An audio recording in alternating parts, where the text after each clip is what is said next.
저희들은 계속해서 예배 드릴 때마다 우리는 어떤 교회를 함께 만들어갈 수 있을 것이냐 하는 것에 대한 고민을 하고 또 그 기도 제목을 가지고 여러분 함께 예배 드리는 것, 이게 너무 중요하거든요. 여러분의 역할이 그냥 주일에 와서 앉아서 예배 드리는 것으로 끝나는 것이 아니고 우리가 어떻게 함께 하나님이 원하시는 그런 교회를 만들어갈 것인가 하는 고민도 함께 하는 것, 이게 진정한 그리스도인의 자세이고 그것이 우리가 함께 모이는 이유이지 않습니까?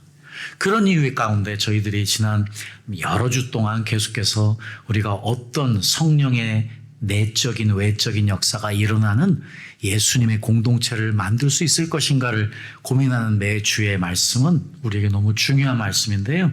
오늘은 성령의 외적인 역사, 6번째 시간으로 이제 찬양 공동체를 우리가 어떻게 만들어 갈 수 있을 것인가 하는 것입니다.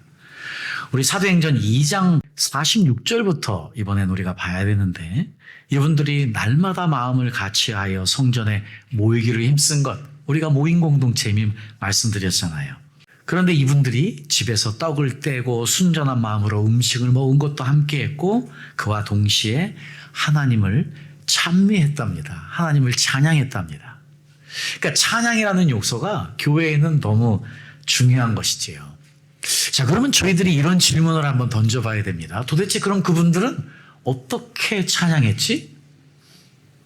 오늘날 우리가 모인 것처럼, 우리가 하는 것처럼 이렇게 했을까? 한번 질문을 던져보셔야 되겠죠. 여러분, 그분들은 어떻게 찬양했을까요? 여러분, 안타깝게도 그때의 찬양은 오늘보다는 훨씬, 오늘날 우리가 드리는 찬양의 방법보다는 훨씬 단순하고 간단한 방법이었습니다. 왜냐하면 그 당시에는 악기를 사용하지 않았습니다. 그 당시에 그분들이 유일하게 했던 것은 우리가 잘 알고 있는 시편의 말씀이었는데요. 우리 한국인에게는 뭐가 있습니까? 시조가 있습니다. 우리가 시를 읊을 때 그게 장단이 들어가면 시조가 되듯이요. 마치 유대인들이 찬양을 할 때는, 시편을 읽을 때는 시편 말씀에 장단을 넣어서, 아니면 높고 낮으면 높낮이를 넣어서 운율을 만들어서 시편을 찬양했습니다. 되게 간단한 방법이었죠. 안타깝게도 유대인들에게는 무엇이 없냐면 우리처럼 악보가 없었어요. 그래서 어떤 방식으로 어떻게 했는지에 대해서는 모릅니다, 사실은요. 그러나 시편 말씀을 가지고 찬양했다는 이것이 누구부터 시작이 되었을까요? 예수님입니다. 왜냐하면 지금 제자들이요, 예수님이 어떻게 찬양하시는 것을 이미 봤기 때문에 그대로 한 것뿐이에요. 그러면 예수님은 그 당시에 유대인들이 하는 찬양의 방식을 그대로 했거든요. 우리가 성경에 보면요, 특별히 누가복음 14장 23절 26절, 마태복음 26장 30절에 보면 예수님께서 지금 유월절을 지키시는 첫날에 제자들과 함께 모입니다. 그리고 그 제자들과 마지막 만찬을 합니다.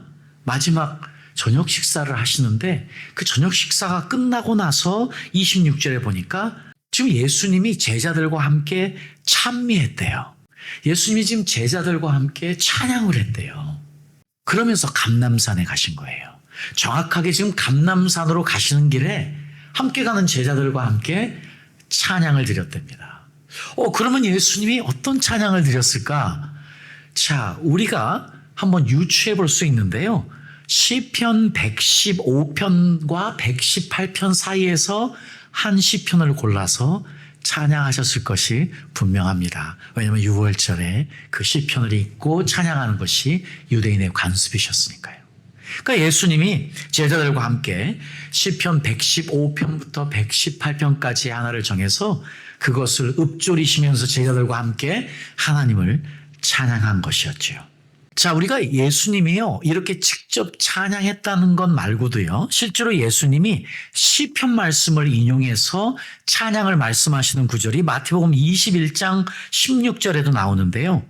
예수께서 가라사대 어린아이와 젖먹이들의 입에서 나오는 찬미를 온전케 하셨나이다. 이 말씀은 시편 8편 2절의 말씀을 인용하신 것이거든요.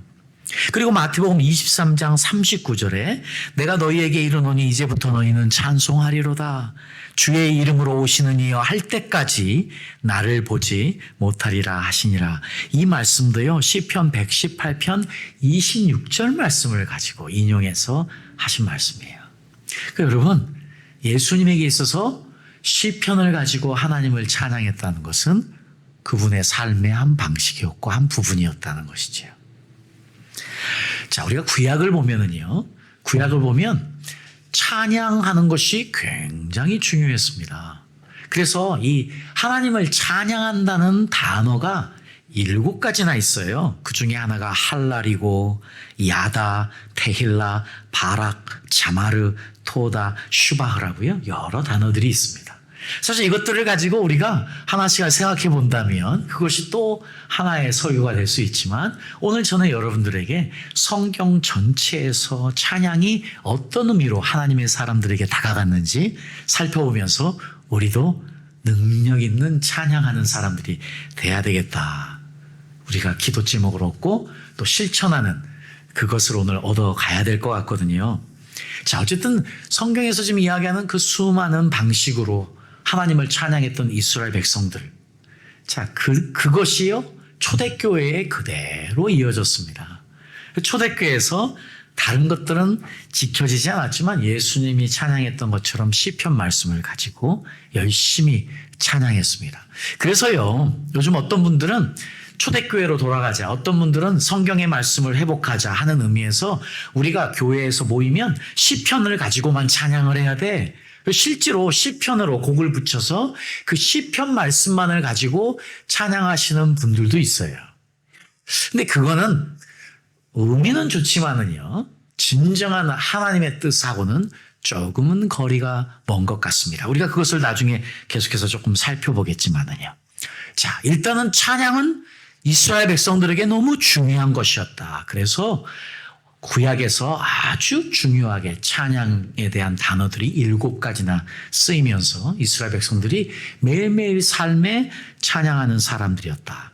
자, 이것을 생각하시면서요, 저희들이 성경에서 언급하는 6가지의 찬양과 관련된 분들, 그분에게 찬양은 어떤 의미였는지를 확인해 보면서 우리도 그대로 실천해 보도록 하겠습니다. 첫 번째, 찬양은요, 이분에게는 결심이었어요. 결단이었어요. 이분이 누구냐? 바로 성경에서 처음으로 찬양이라는 단어를 사용한 분인데, 그분이 누구냐? 바로 레아예요. 레아는 누구냐면요, 야곱의 첫 번째 부인입니다. 자, 이 레아가요, 지금 창세기 29장 35절에 보니까 4번째 아들 유다를 낳았어요. 그리고 그 아들의 이름을 유다라 했는데 그 이름은 내가 이제 여호와를 찬송하리라 하였습니다. 자, 이 레아에게 이 찬양이라는 것이 어떤 의미였는지, 이 레아에게는요, 유다까지 4번째 아들 살펴볼게요. 첫 번째 아들의 이름이 루벤이에요. 여러분, 지금 이제 레아에 대해서 여러분 혹시 모르실 분도 있으실 것 같아서 간단하게, 레아는 야곱의 삼촌의 첫 번째 딸이었습니다. 실제로 야곱은 삼촌의 2번째 딸이었던 라헬을 사랑했어요. 왜냐하면 라헬이 아름다웠어요. 그래서 라헬을 사랑해서 열심히 7년을 일했습니다. 그랬는데 첫날 밤에 라헬이 들어온 것이 아니고 첫째 딸이었던 레아가 들어오게 됩니다. 자, 그래서 이제 7년을 또 기다려서 라헬을 또 2번째 부인으로 얻게 되는 것이 구약의 스토리예요. 자, 그러니 생각해 보십시오. 생각하지 않았던, 기대하지 않았던 여인을 첫 번째 부인으로 얻은 야곱이 사랑하는 것이 그렇게 쉬운 일은 아니었을 거예요. 여자로서 레아는 자존심 상하고 힘든 시간들을 보냈을 것이 너무 분명하잖아요. 그래서 첫 번째 아들 루벤을 낳게 됩니다. 아들을 낳았으니 그 당시에 아들을 낳는다는 것은 대를 잇게 하는, 아주 여성이 할 수 있는 남편에게 최고의 선물을 주는 것이니까 루벤이라고 이름을 지어요. 루벤의 이름은 무슨 뜻이냐면 보라, 아들이다. 이제 내가 아들을 낳았으니 내 남편이 나를 좀 봐주지 않을까 하는 마음으로 루벤의 이름을 짓습니다. 그런데 그런 일이 일어나지 않아요.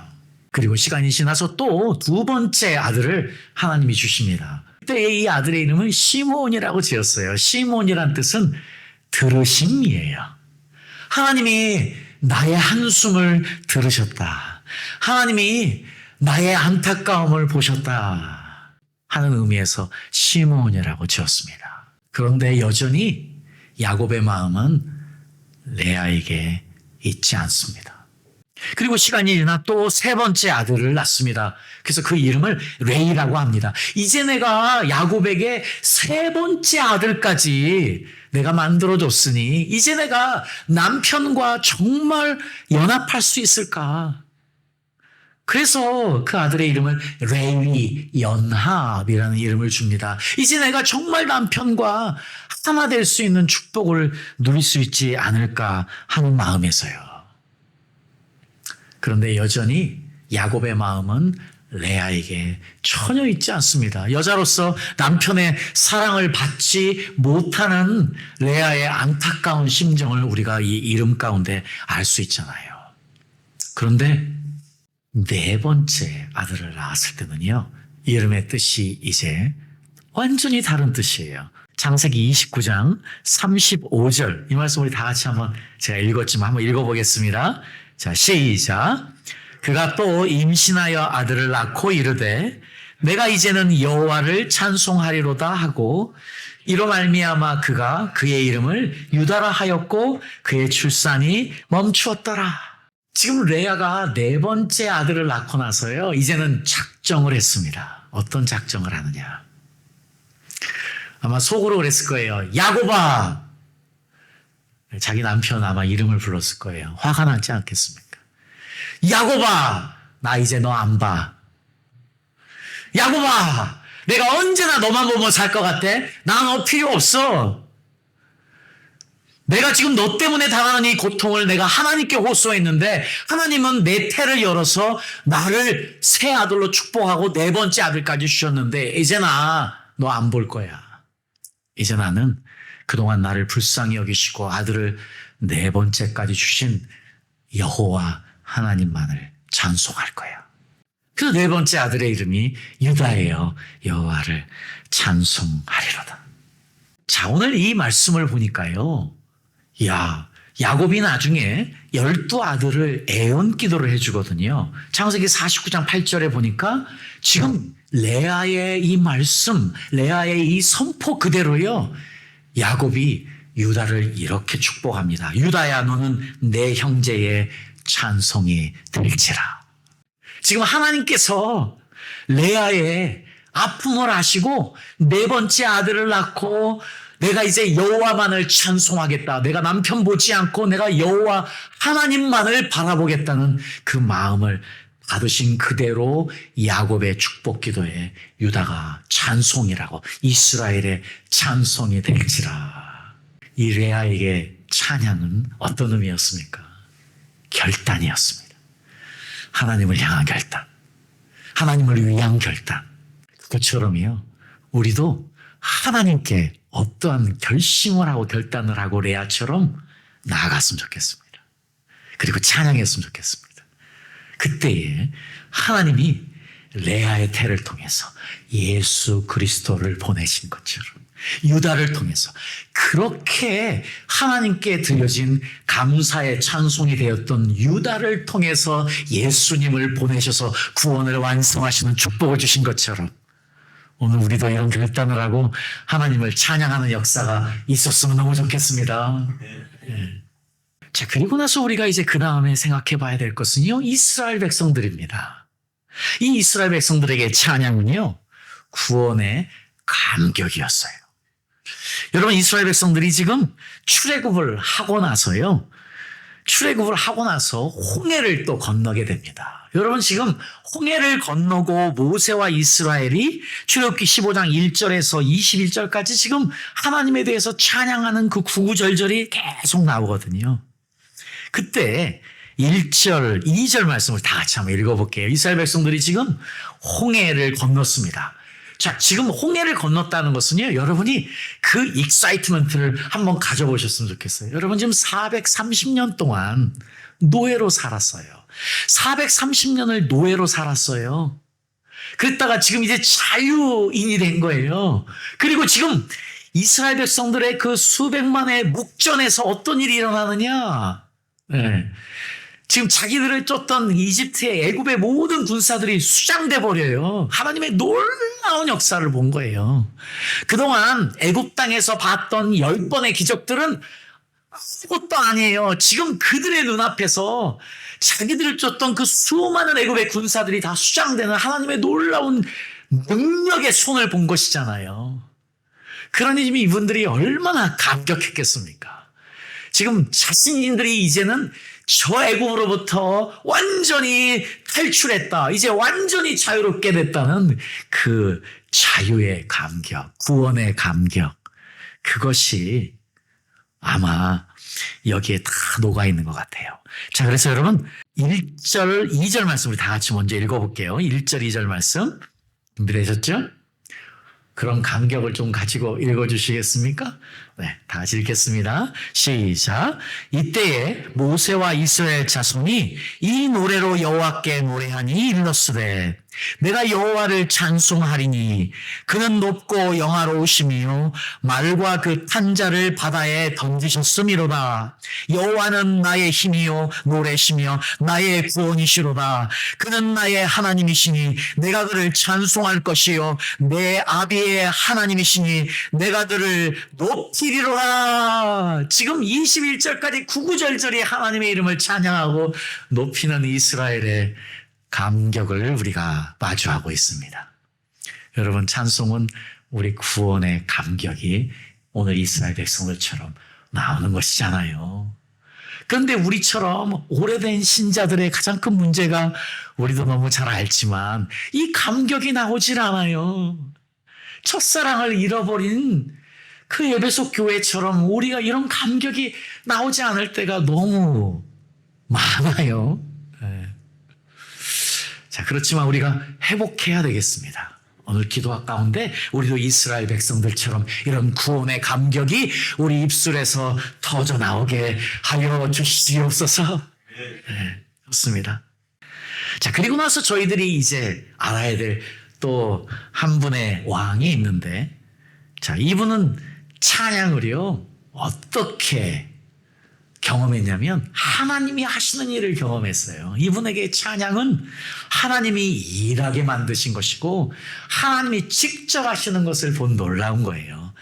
저희들 모두에게 이것은 놀라운 이 땅을 살아가는 데 있어서 우리가 어떻게 행동해야 될 것인가, 우리가 왜 찬송해야만 되느냐 하는 것을 알려주는 것인데요. 바로 여호사밧 왕이에요. 이분은 정말 말 그대로 찬양을 하나님이 일하시게 만드신 분이에요. 네. 자, 어떤 일이 있었냐면요. 우리 역대하 20장 1절에 보면은요. 지금 이분은 그때 이스라엘이 원래 한 나라였다가 이스라엘과 유대로 갈라지잖아요. 그래서 이분은 유대 나라의 임금이었어요. 이 여호사밧 왕이 통치할 때에 모압 자손, 여러분 제가 이제 오늘은 맵을 준비하지 않았지만 맵으로 보면 그때 유대 지방을 옆에 모압, 암몬 그리고 마온이라고 이렇게 그 유대에 붙어 있는 나라들이었어요. 이 세 나라가 합심을 해가지고 유대를 치러 온 거예요. 그러니 얼마나 지금 3절에 보니까 여호사밧 왕이 두려웠는지 몰라요. 지금 너무 두려워해요. 3절에 여호사밧 왕이 두려워해서 무엇을 하죠? 지금요, 자기도 금식을 합니다. 자기도 금식을 하고 지금 모든 이스라엘 백성들, 그런데 이때는요, 모든 이스라엘 백성들 아이들조차도 모든 동물들도 전부 다 금식을 해요. 사실은 금식이라는 것이요, 어떻게 보면 우리 마음의 간절함을 드리는, 우리 마음의 갈급함을 표현하는 최고의 방법인 것 같아요. 그래서 감사하게도 우리가 이제 다음 주 수요일부터 여러분 설에 많이 드세요.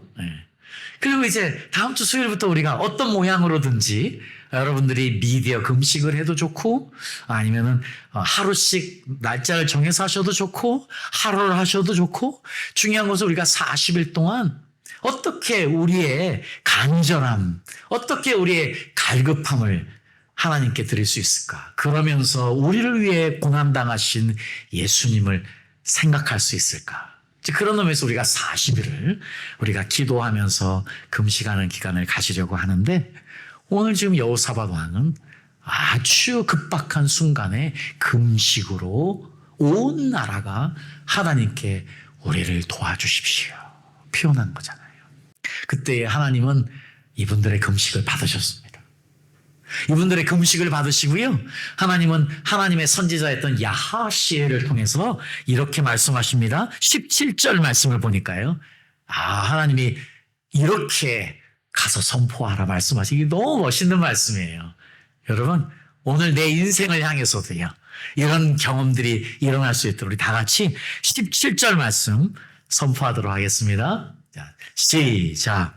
이 전쟁에는 너희가 싸울 것이 없나니 항우를 이루고 서서 너희와 함께한 여호와가 구원하는 것을 보라. 여기까지만이요. 아멘입니다. 우리가 이 땅을 살아갈 때 정말 우리가 경험해야 되는 것은 하나님이 우리를 위해서 싸우시고 하나님이 이루시는 것을 보는 것, witnessing, 우리가 목격하는 것, 그래서 witnesses, 우리가 목격자가 되는 것, 그리고 그것을 전달하는 것. 네. 자, 하나님이 이렇게 야하시엘 선지자를 통해서 이스라엘 백성들에게 말씀하세요. 그랬더니요, 19절에 보니까요, 어떤 일이 있습니까? 19절에 봤더니요, 그 핫자손과 고라자손에게 속한 레위 사람들은 서서 온 유대와 예루살렘 거민과 그 핫자손과 고라자손과 레위 사람들 모두가 다 서서요. 모두가 다 서서 어떻게 했대요? 심히 큰 소리로 이스라엘 하나님 여호와를 찬송하니라. 이분들은 참을 수가 없었어요. 하나님의 이 놀라운 선포의 말씀을 듣고 나서 모두가 서서 그들이 지를 수 있는 가장 큰 목소리로, 그들이 만들어낼 수 있는 가장 큰 소리로 하나님을 찬송했답니다. 저희들도 찬송할 때 우리의 모든 것이 다 하나님께 나왔으면 좋겠습니다. 자, 여기서 끝나지 않습니다. 이렇게 하나님이 기뻐하시는 아름다운 찬송을 다 드렸잖아요. 그리고 나서 이제 여호사밧 왕이 무엇을 하냐면요. 21절에 보니까 백성들과 더불어 의논했대요. 야, 하나님께서 우리에게 정말 이렇게 놀라운 축복의 말씀을 주셨는데 우리가 어떻게 하는 게 최선일까? 여호사밧 왕이 혼자 결정한 것이 아니고요. 백성들과 함께 의논했대요. 함께 의논해가지고요. 무엇을 결정하냐면요. 야, 하나님이 이 전쟁 하시겠다는데 우리가 이 전쟁터 맨 앞에 가장 싸움 잘하는 사람을 둘 필요가 없네. 이 전쟁 하나님이 하신다는데 우리가 싸울 필요가 없다는데 그러면 우리가 할 수 있는 일이 한 가지밖에 없네. 하나님을 찬양합시다. 지금 여호사밧 왕과 유다 백성들이 이것을 한 마음으로 가진 거예요. 그래서 성가대를 만들어서 찬양하는 사람들을 맨 앞에, 적진의 맨 앞에 세우고 그분들이 무엇을 이야기하느냐, 어떤 것을 찬양하느냐. 여호와께 감사하세, 그는 자비하심이 영원하미로다. 여러분, 지난번에 제가 사람은 뭐의 대상이 아니에요? 신뢰의 대상이 아니에요. 사람은 사랑의 대상이다 할 때 그 말씀을 전할 때 시편 118편 8절 말씀을 정했잖아요. 여러분, 시편 118편은 감사장인데 시편 118편은 성경 말씀의 성경의 가장 중앙에 있는 장이에요. 근데 이 성경에 있는 가장 중앙의 장이 어떻게 시작해요? 여호와께 감사하세, 그는 선하시며 그의 인자하심이 영원하리로다.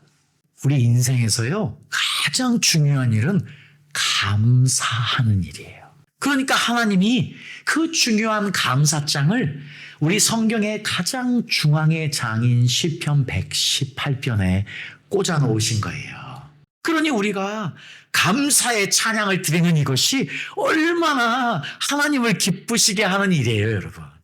지금 여호사밧 왕이 그것을 하는 거예요. 이스라엘 백성들과. 그러니 하나님이 이 순간을 얼마나 즐기셨을까요? 하나님이 지금 가장 기뻐하시는 감사를 올리는 이스라엘 백성들 얼마나 기뻐하셨을까요? 이 일이 있으니까요. 그들이 한 일은 이거예요. 여호와께 감사하세. 그의 인자하심은 영원함이로다. 그랬더니요.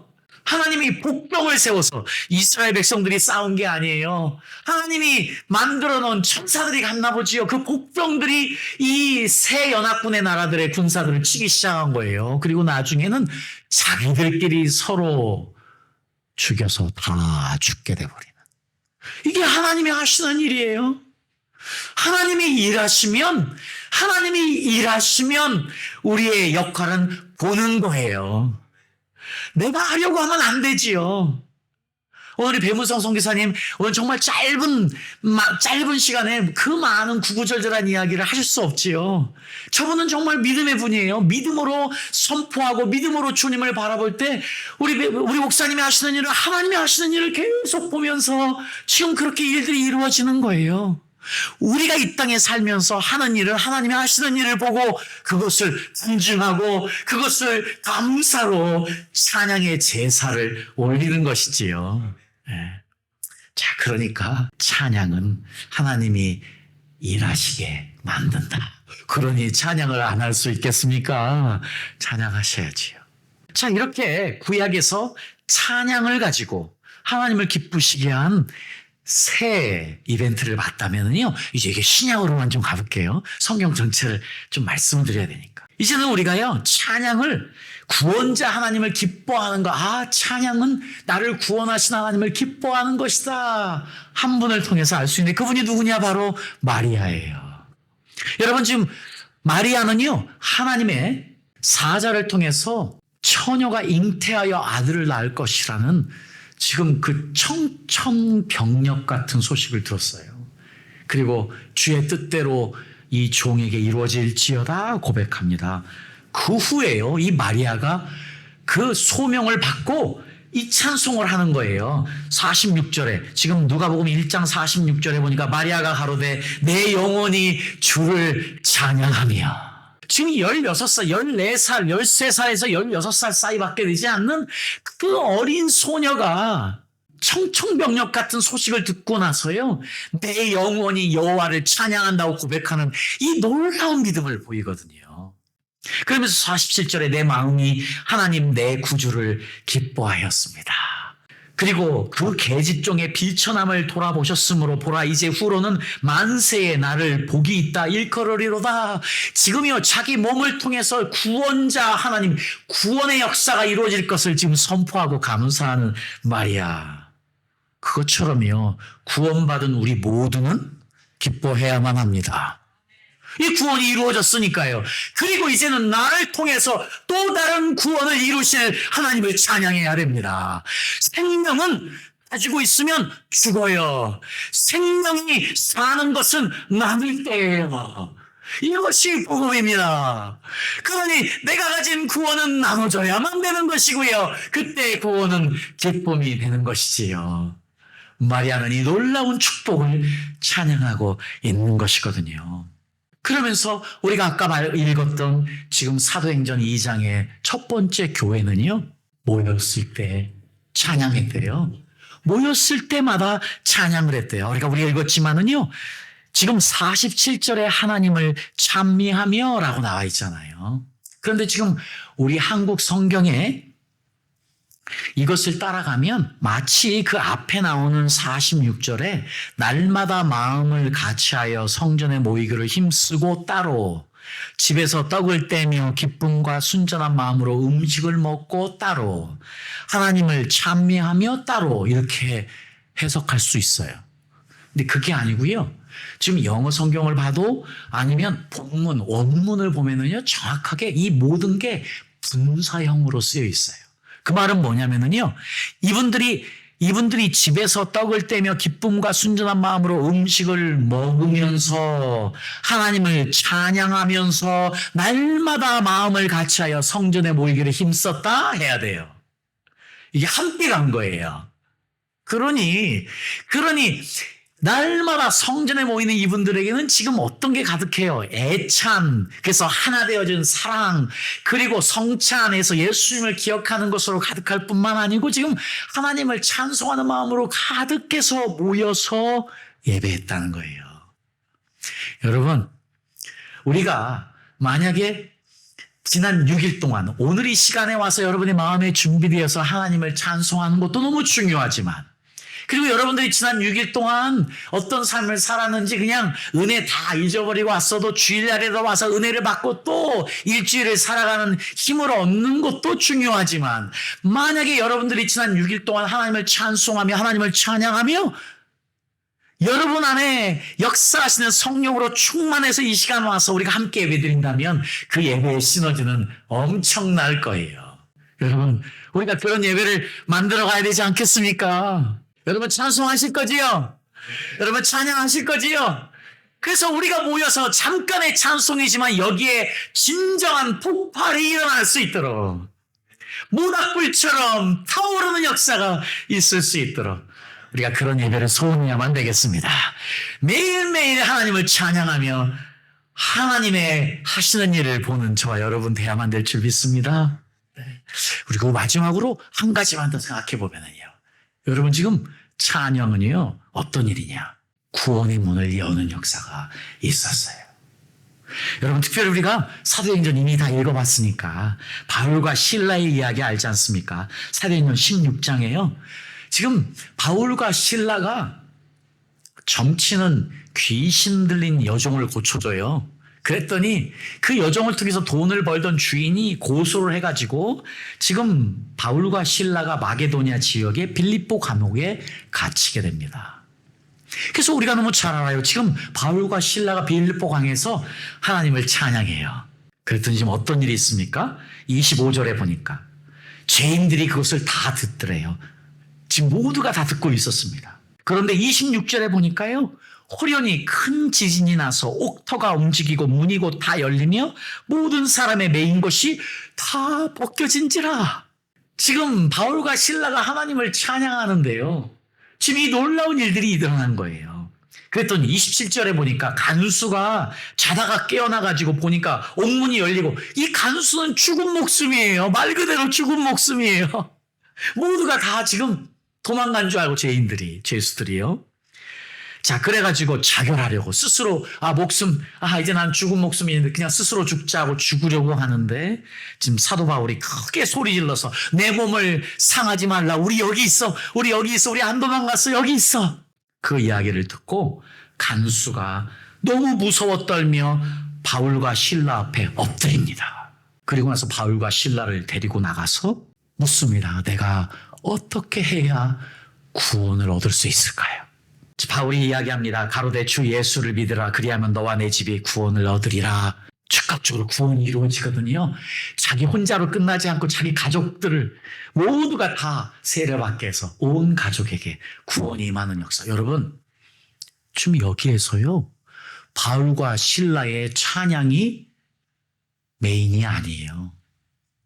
지금 찬양한 바울과 실라에게 임한 그 표적이 중요한 게 아니에요. 지금 하나님이 바울과 실라를 그 감옥에 보내신 이유는 이 간수와 간수의 가족들을 구원시키려는 것이었어요. 그 구원을 위해서 이 기적을 베푸신 거예요. 그런데 바울과 실라는 그 도구가 되어서 하나님을 찬양함으로 이 구원의 문이, 이 구원의 축복이 간수의 집안에 임할 수 있도록 만들게 된 것이지요. 여러분, 그래서 찬양은요, 구원의 문을 여는 힘이 됩니다. 자, 그렇습니다. 오늘 6가지 우리 구약과 신약에 나오는 중요한 찬송과 관련되어서 하나님의 놀라운 역사를 경험했던 분들을 나눴지 않습니까? 여러분, 그러니까 우리가 어찌 찬양하지 않을 수 있습니까? 어찌 우리가 입을 열어서 하나님을 기쁘시게 하지 않을 수 있겠습니까? 우리가 시편 150편 말씀을 한번 읽었으면 너무 좋겠습니다. 여러분, 지금 시편은 아까 말씀드린 대로 지금 예수님의 제자들, 예수님을 포함해서 초대교회 분들은 이 시편 말씀만을 가지고 하나님을 찬양했어요. 시편은 150편이 있어요. 근데 그 시편 150편에 맨 마지막 시편 150편이 이렇게 끝나요. 오늘 이것은 저희 교회에게 주시는 말씀이라고 믿고 저희가 함께 선포했으면 좋겠는데요. 자, 우리가 1절, 2절 한번 다 같이 읽어볼까요? 네. 자, 시작. 할렐루야. 그 성소에서 하나님을 찬양하며 그 권능의 궁창에서 그를 찬양할지어다. 그의 능하신 행동을 인하여 찬양하며 그의 지극히 광대하심을 쫓아 찬양할지어다. 자, 그러면서요, 나팔소리로 찬양하며 지금 금관악기가 나옵니다. 네. 비파와 수금으로 찬양할지어다. 지금 현악기가 나옵니다. 소고치며 재금으로, 낮은 소리 나는 재금으로, 높인 소리 나는 재금으로 지금이요, 네, 악기가 나옵니다. 네.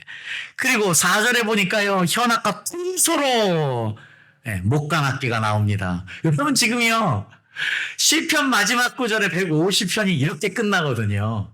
지금 이 시편 159는 오늘날로 따지면 오케스트라가 완전히 만들어진 거예요.